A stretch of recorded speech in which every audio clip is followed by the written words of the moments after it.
Directly first attempt में ही rank लेके आऊंगा। फर्स्ट अटेम्प्ट में तो रैंक आती भी नहीं है, ये सभी लोग मानते हैं। ध्यान सुनना, एक रियलिटी में आपको बताता हूँ। तीनों सब्जेक्ट्स में 50 प्लस स्कोर करना है। स्ट्रेटेजी क्या होनी चाहिए? फाइनली मान लो आपकी हमारी अच्छी रैंक आती है या थोड़ी ठीक ठाक रैंक आती है, तो हमें होगा क्या सर? हमें इंजीनियरिंग कॉलेजेस में ब्रांचेस मिलेंगी। तो हमारा एम है कि सर हम टॉप 2 या टॉप 3 ब्रांचेस में पहुंच जाएं। Computer science, electronics and communication, electrical engineering, civil या मैकेनिकल या इंफॉर्मेशन टेक्नोलॉजी, ये सब ब्रांचेस हैं। अब ये सब ब्रांचेस बहुत सारे कॉलेजेस में हैं। आप ये सभी लोग मानते हैं ध्यान सुनना, एक रियलिटी में आपको बताता हूं। सभी लोग जानते हैं कि हाँ भाई, अगर हम किसी, आप ये भी जानते होंगे कि पुरानी जो एनआईटीज हैं वो बहुत सारी, तो एनआईटीज काफी नई आईआईटीज से उनकी रैंकिंग ऊपर है, उनकी प्लेसमेंट का जो रिकॉर्ड है वो अच्छा है। दैट मीन्स आपके पास टोटल बहुत सारी जगह है जहां आप अपने आप को फिट कर सकते हैं। समझ में? तो पहले आप क्या करें, पहले एक सिचुएशन पे काबू कीजिए, और वो सिचुएशन क्या है कि हमारी एक अच्छी एनआईटी में एक अच्छी ब्रांच सिक्योर हो जाए, जिसके लिए आपको 98 परसेंटाइल या 97.5 परसेंटाइल से ऊपर आना पड़ेगा। This is the bare minimum. इससे क्या होगा, हमारा मतलब एक अच्छी जगह हमने सिक्योर करके रखी हुई है। उसके बाद में फिर हम एडवांस के बारे में सोचेंगे, उसमें रैंक लाने के बारे में सोचेंगे। समझना? और ये जो बात मैंने आपको बोली, this is very easy to score. समझना?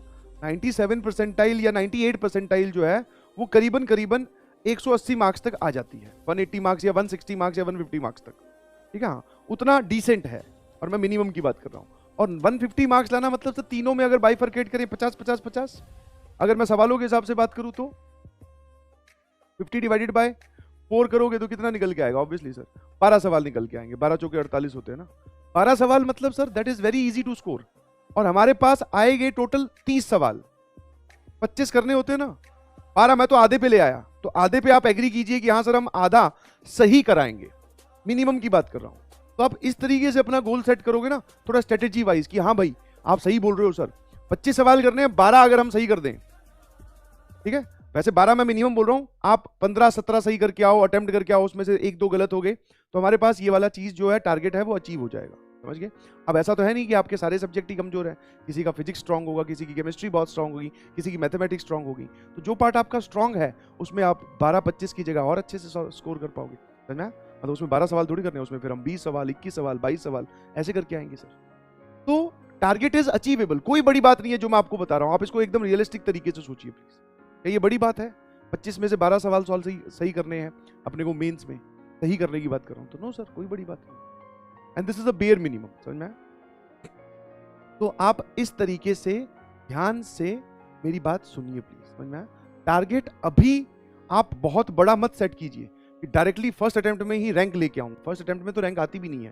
सेकंड अटेम्प्ट के पेपर के बाद में दोनों की कम्युलेटिव मिलाकर कि हाँ भाई किसमें आपने अच्छा परफॉर्म किया, बेस्ट ऑफ 2, फिर रैंक निकल के आती है। समझ पा रहे हो?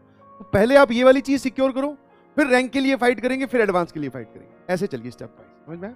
और ऐसे जब आप चलोगे तो एक एक मतलब भैया हमारी जो है बढ़िया एनआईटी में एक बढ़िया ब्रांच सिक्योर होगी सर, बहुत बढ़िया। मैं कहा आगे बढ़ो, अब सर रैंक लेके आते हैं अच्छी एनआईटी में और अच्छी टॉप की ब्रांच। फिर बोले सर अब एडवांस फोड़ते हैं। ऐसे सोचिए प्लीज। आप डायरेक्टली एडवांस को टारगेट करोगे बिना मेहनत के तो गड़बड़ हो जाएगी। टारगेट कितना लेके चले? मिनिमम आपको तीनों सब्जेक्ट्स में 50 प्लस स्कोर करना है। जो आपका स्ट्रॉन्ग सब्जेक्ट है हो सकता है आप उसमें 70 स्कोर करो, जो थोड़ा वीक है हो सकता है उसमें 40 करो। तो ऐसे बैलेंस आउट कर सकते हैं आप, ठीक है?